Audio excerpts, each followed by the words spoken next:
Ya, Assalamualaikum warahmatullahi wabarakatuh. Selamat pagi, siang, sore, malam, dimanapun kalian berada. Jumpa lagi dengan channel YouTube Rantau Jepang. Kali ini Rantau Jepang akan coba untuk share pengalaman tentang memperbaharui kontrak untuk penitipan anak di Jepang.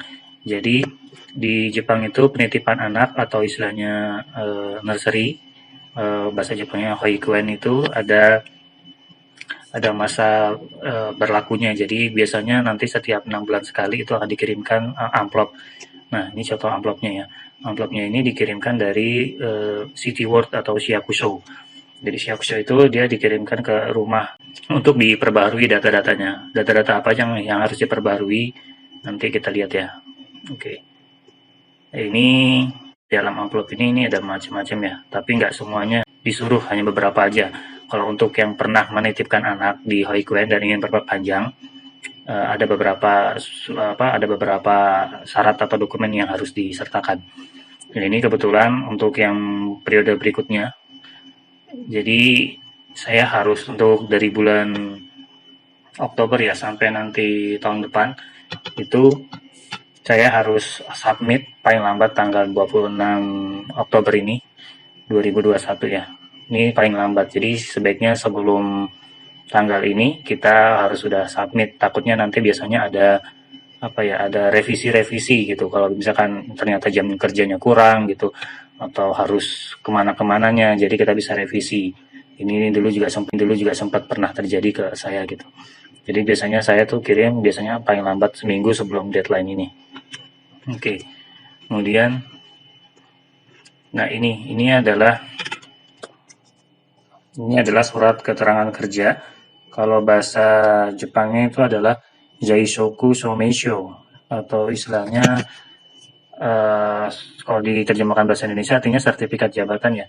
Jadi oh ya, untuk seorang anak dapat dititipkan di Hoikuen pemerintah atau ya Hoikuen ya, itu harus kedua orang tuanya itu harus ada kegiatan selama di siang harinya gitu. Jadi nggak boleh ada yang salah satunya ada yang tinggal di rumah atau salah satunya jadi misalkan ibu rumah tangga yang tinggal di rumah gitu, itu nggak bisa. Jadi dua-duanya harus ada di tempat berkegiatan. Kalau kalau kebetulan istri saya itu adalah kuliah dan saya kalau siang itu adalah kerja. Jadi kita kalau siang nggak ada di rumah berdua. Jadi anaknya bisa dititipkan. Oke. Nah, apa aja yang harus diisi dari surat keterangan kerja ini?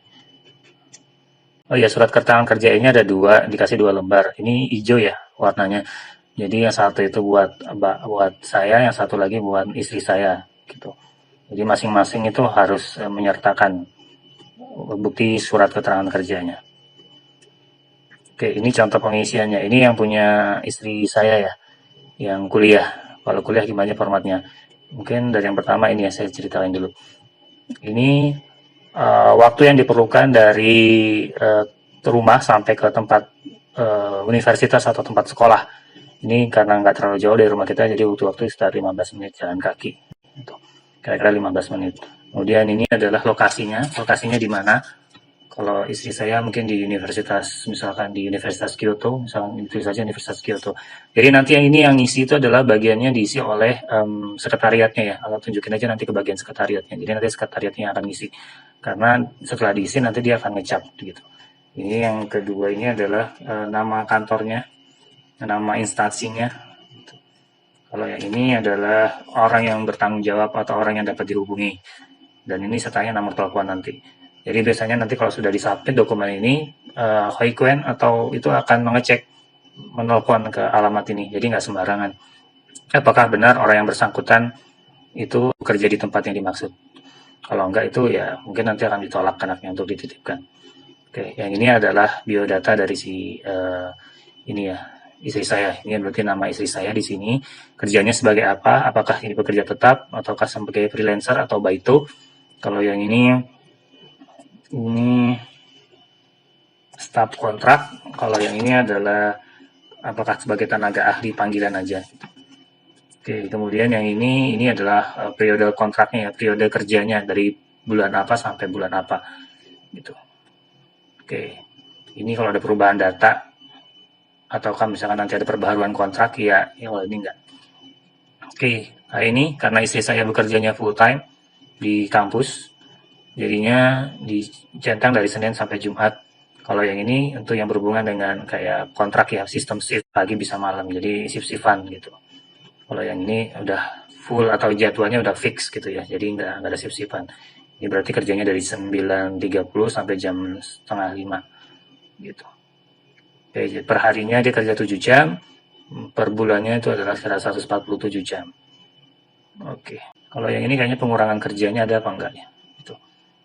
Oke, itu untuk yang istri saya. Bagaimana kalau yang soal saya sebagai oh iya, saya itu sebagai dependen atau orang yang mengikut istri saya untuk datang ke Jepang. Jadi saya baito ya. Jadi karena saya punya anak kecil, jadi saya baito dan tidak kerja tetap. Jadi sambilan aja kerjanya di sini.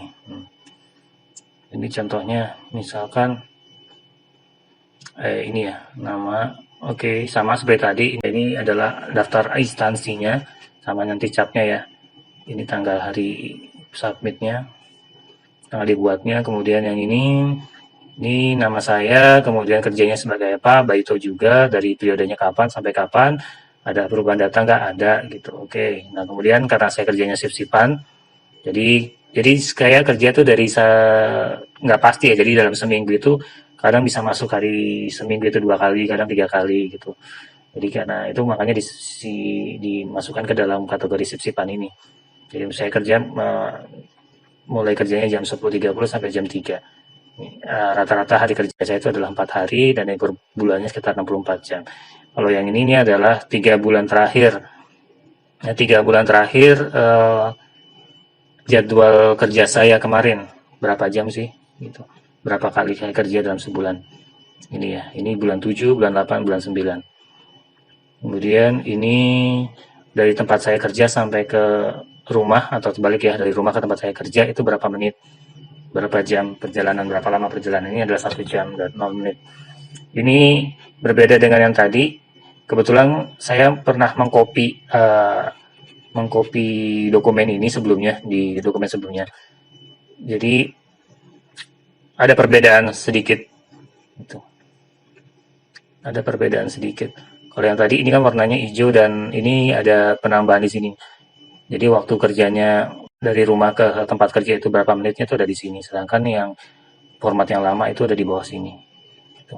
Tapi dua-duanya dapat diterima sih, nggak masalah. Kenapa saya pakai format yang berbeda? Kan padahal tadinya dikasih yang ini ya, 2 ini ya. Nah, karena kemarin surat yang datang ini itu adalah lebih lama daripada saya minta duluan ke kantor gitu. Jadi sebelumnya saya pernah minta duluan. Sebelum surat yang ini itu datang gitu. Makanya saya berinisiatif untuk meminta duluan. Jadi makanya formatnya beda. Dan kebetulan yang punya istri itu sama karena kita mintanya dulu kita sebelum surat itu datang, kita datang ke Shiakusho. Waktu itu minta surat apa aja sih yang harus disiapkan buat ini perpanjangan kontrak anak. Ya udah.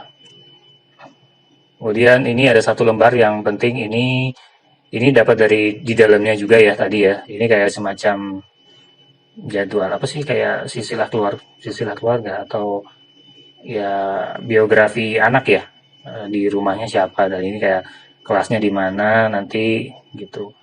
Jadi 3 dokumen inilah yang harus disertakan untuk memperpanjang kontrak anak di Hoikuen. Gitu ya. Jadi di summary lagi, ini yang punya saya, surat kerja saya sebagai dependen. Yang ini punya istri saya yang bekerja sebagai student di universitas. Oke, dan yang satu lagi ini adalah surat silsilah keluarga lah ya. Mungkin itu aja yang bisa saya share. Terima kasih sudah mau menonton. Ja, mata nih. Bye-bye.